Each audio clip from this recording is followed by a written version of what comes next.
These are 36 of the lowest calorie foods you can put on a plate, and not a single one of them burns fat. That sounds like a strange way to open a video with this exact title, which is why the honesty starts in the first minute.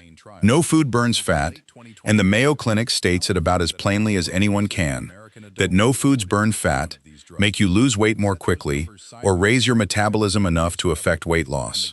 Fat loss happens for one reason and one reason only: a sustained calorie deficit, where the calories you take in stay lower than the calories your body spends.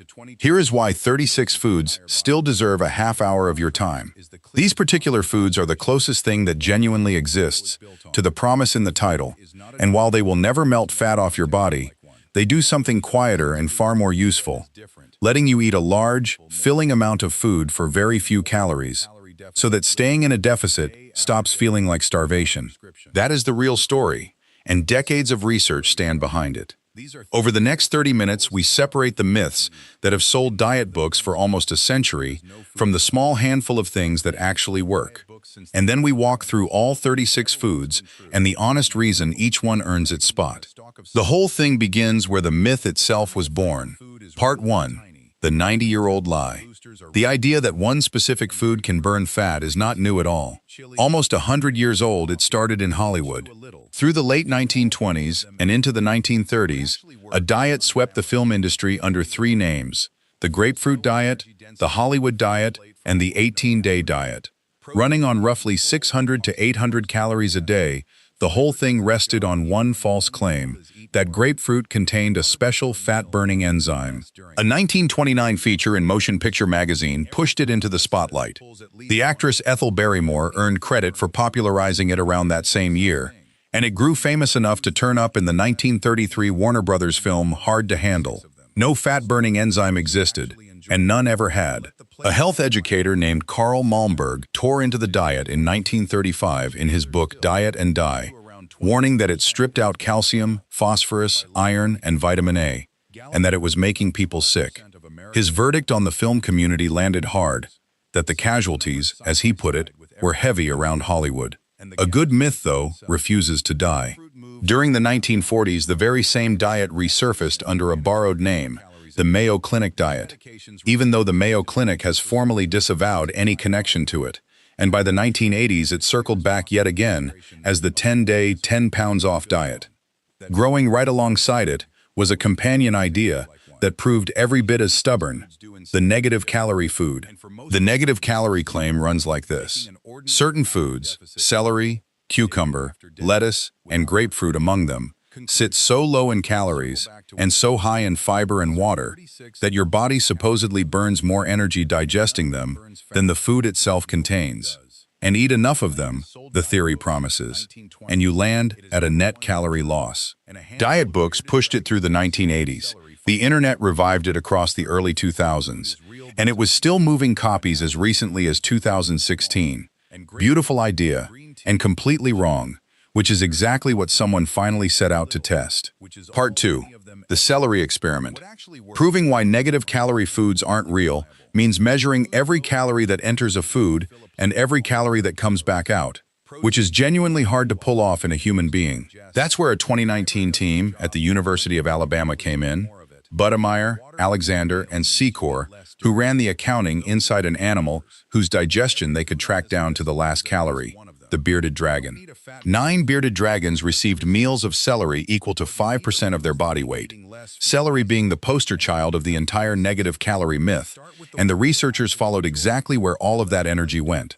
Roughly 29% of the meal's energy left the body in feces. Another 14% left as urate, the reptile version of urine. Digestion itself, the sheer work of breaking the food down, claimed about 33% more.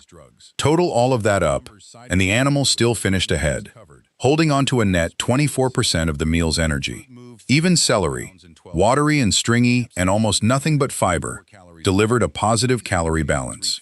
The researchers spelled out what it meant for the rest of us, writing that the same result is undoubtedly true for humans, and that whatever small gain shows up gets erased almost immediately by the body's normal resting metabolism.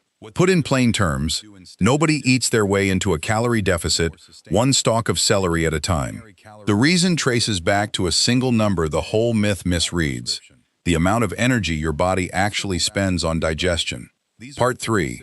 What digestion actually costs. Every time you eat, your body spends a little energy to digest, absorb, and process that food. And scientists call it the thermic effect of food, real and small. Across a normal day, that thermic effect covers roughly 10% of the total energy you burn. So out of 2,000 calories eaten, only about 200 go toward the act of processing the food, while the rest of your daily burn comes from your resting metabolism, the energy it costs simply to keep you alive, and from physical movement. Here's the part that matters for anyone trying to lose weight, because not every food costs the same to digest. Protein runs the most expensive. Your body burns somewhere between 20 and 30% of protein's calories, just breaking it apart. Carbohydrates cost about 5 to 10%, and fat costs the least of all, 0 to 3%. That one fact is the legitimate, honest core hiding underneath every boost your metabolism with food headline you have ever scrolled past. Because protein really does carry a higher digestive cost than fat or carbs. Look at the scale, though. Even at its very best, the thermic effect is a rounding error next to the calories already sitting in the food. It nudges the number, and it never transforms it.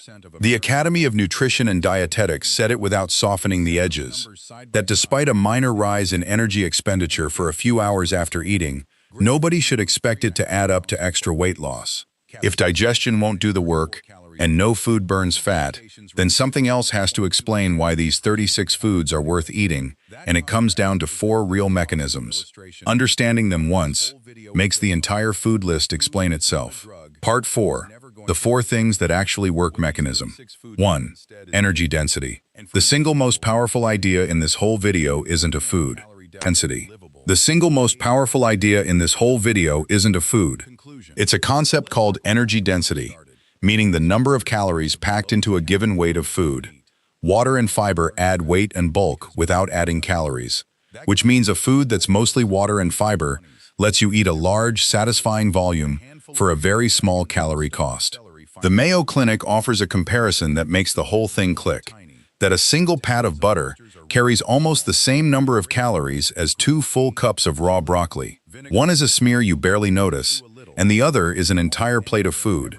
The scientist whose name sits closest to this idea is Dr. Barbara Rolls of Pennsylvania State University, whose research grew into the book Volumetrics, first published in 1999. Her studies across the late 1990s kept landing on the same result, that when people ate foods lower in energy density, they took in fewer total calories without feeling any hungrier. And in one demonstration, women who swapped high-density foods for low-density ones ate about 800 fewer calories a day and, in her own words, never missed them. That is the entire game. Not burning fat, but eating less without suffering for it. Mechanism 2. Protein and satiety. The second mechanism is plain fullness, and protein is the most filling of the 3 macronutrients. Working 2 angles at once, it raises the satiety signals your gut fires up to your brain, while lowering the hunger hormone that keeps telling you to eat more, and research points to a satiety threshold around 30 grams of protein in a single meal, enough to meaningfully blunt appetite.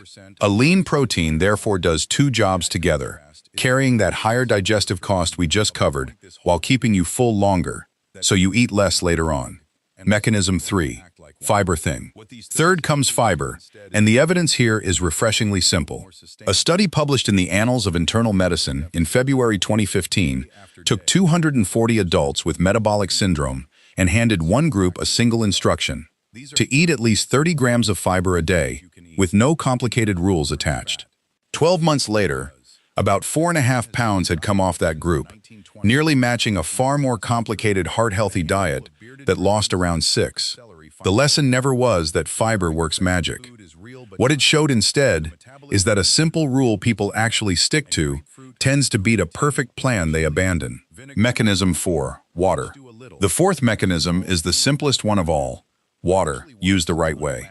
A 2015 study of 84 adults found that drinking 500 milliliters of water 30 minutes before meals produced about 1.33 kilograms more weight loss over 12 weeks.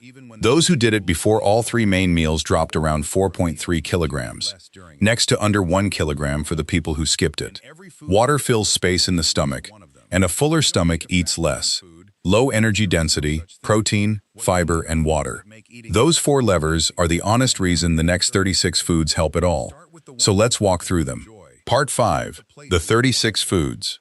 We move through them in 4 groups: vegetables, fruits, lean proteins, and a final set of foods people treat as fat burners, where the actual studies get their say. Every calorie figure here is an approximate value per 100 grams, and it shifts with size, ripeness, and how you cook it. Group 1. The vegetables. These are the outright champions of low energy density, almost entirely water and fiber, which is precisely why you can eat a mountain of them for next to nothing. Cucumber lands around 15 calories per 100 grams and is nearly all water, with leaf and iceberg lettuce sitting at roughly the same 15. Celery arrives near 16, the very food that launched the negative calorie myth. Still an excellent choice and simply not a magic one.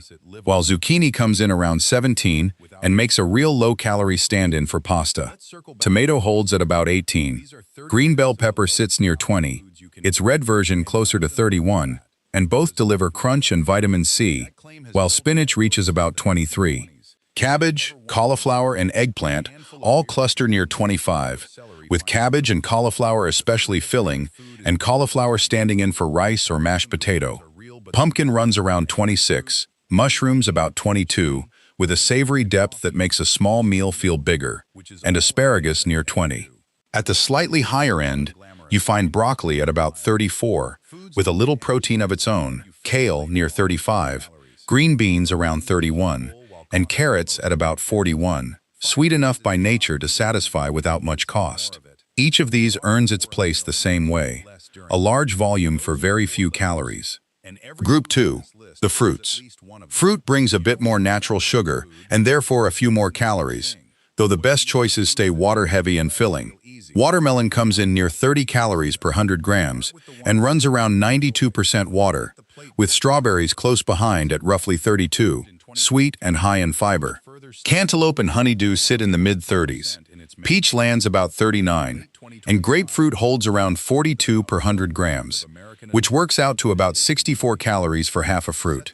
A food we circle back to shortly because it has a study behind it. Lemon settles near 29. Orange reaches about 47 with real fiber and vitamin C, and apple runs around 52, its fiber making it genuinely filling. Group 3. The lean proteins here. The calorie counts climb, and that rise is the entire point. Because these foods aren't the lowest on the list, yet they handle the satiety and thermic effect work better than anything else. These numbers are cooked values per 100 grams. Egg white comes in around 52 calories and is nearly pure protein, while cod runs about 82 to 93, and canned tuna in water lands roughly 86 to 116. White fish, such as haddock or tilapia, sits higher, near 100 to 130, with shrimp about 99.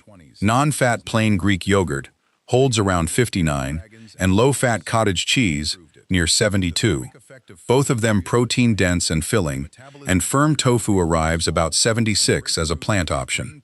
Skinless chicken breast reaches about 165, turkey breast around 135. Chicken breast never counts as low-calorie in absolute terms, and it may still be the single best food for a deficit, because between its high protein cost to digest and how full it keeps you, it drives your intake down across the entire day. Group 4. The so-called fat burners. This final group is where the myths make their home, the foods sold as metabolism boosters and fat melters, and the research on them is real while staying small. Let's be honest about each one in turn. Green tea holds essentially 0 calories and does carry catechins and caffeine that lift energy expenditure a touch, and that's where the honesty has to come in. Because a Cochrane review, one of the highest standards of evidence anywhere, concluded that any weight loss from green tea was not statistically significant, was very small, and was not likely to be clinically important. Drink it because you enjoy it, not because you expect it to change your body. Chili and cayenne. at roughly 40 calories per 100 grams, carry capsaicin, the compound behind every spicy food burns fat headline, and a 2021 review of 13 studies found it raised resting metabolic rate by about 34 calories a day. 34 calories works out to a single bite of an apple. The reviewers of an earlier analysis put it flatly, that the effect exists and its magnitude is small. Black coffee sits near 0 calories and delivers caffeine, and caffeine does lift metabolic rate by about 3 to 4% in the short term. But here's the catch, because your body builds tolerance with regular use, which blunts the effect. And little evidence suggests coffee on its own drives meaningful weight loss. Apple cider vinegar, about 3 calories a tablespoon, has been studied too, and in a 2009 trial, obese participants who took it daily for 12 weeks dropped about 1 to 2 kilograms more than a placebo group. Even the study's own authors flagged that the degree of reduction was not very high, and the downside is real, since it can erode tooth enamel and irritate the stomach. Grapefruit closes out the group, the food that opened this whole story 90 years ago. A 2006 study at the Scripps Clinic followed about 91 obese adults across 12 weeks, and those who ate half a fresh grapefruit before each meal lost roughly 1.6 kilograms, or about 3.5 pounds, against a placebo group that shed about 1/3 of a kilogram. A small real effect, yes, and 3.5 pounds over 3 months works out to roughly 1/4 of a pound a week, while a later trial at Vanderbilt found no significant weight reduction from grapefruit itself. There's a serious warning riding along with it, because grapefruit interacts dangerously with common medications, certain statins, blood pressure drugs, and immunosuppressants among them, sometimes driving drug levels in the blood 2 to 3 times higher. If you take medication, grapefruit becomes a conversation for your doctor rather than a diet tip from a video. That's the truth about the fat burners. Not one of them is exactly a fraud, and not one of them does a fraction of what the marketing promises, because the effect of every single one gets measured in a few calories, a fraction of a pound, a percentage point or two. Part 6. What changed? There's a reason this whole conversation feels different across 2025 and 2026 than it did back in 1929. Because for the first time, there are treatments that actually produce the kind of results the grapefruit diet only ever promised. The GLP-1 medications, semaglutide, sold as Wegovy, and tirzepatide, sold as Zepbound, have reshaped the entire weight loss conversation. Approved for obesity in 2021, Wegovy delivered an average loss of about 15% of body weight over 68 weeks in its main trial, with more than 86% of patients shedding at least 5%. Zepbound, approved in 2023, pushed further still, up to around 22% in its main trial.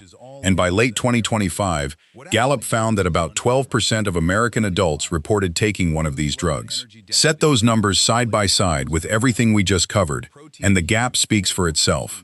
Grapefruit moved 3.5 pounds in 12 weeks. Capsaicin managed 34 calories a day. These medications reach 15 to 22% of a person's entire body weight. That contrast is the clearest possible illustration of the point this whole video is built on, that food is not a drug and was never going to act like one. What these 36 foods do instead is different, and for most people more sustainable, making an ordinary calorie deficit livable, day after day, without a prescription. Conclusion. Let's circle back to where we started. These are 36 of the lowest calorie foods you can eat, and none of them burns fat, because no food does. That claim has sold diet books since the 1920s. It has never once been true, and a handful of bearded dragons and a stalk of celery finally proved it. The thermic effect of food is real but tiny, the metabolism boosters are real but small, and grapefruit, green tea, chili, vinegar, and coffee each do a little, which is all any of them ever do. What actually works is unglamorous and completely reliable. Foods low in energy density let you fill a plate for almost no calories. Protein keeps you full while costing the most to digest. Fiber does its job even when the only rule is eat more of it. And water before a meal means you eat less during it. Those are the 4 levers. And every food on this list pulls at least one of them. You don't need a fat-burning food, because there is no such thing. What you need are foods that make eating less feel easy, and now you have 36 of them. Start with the ones you'll actually enjoy, and let the plate do the quiet work.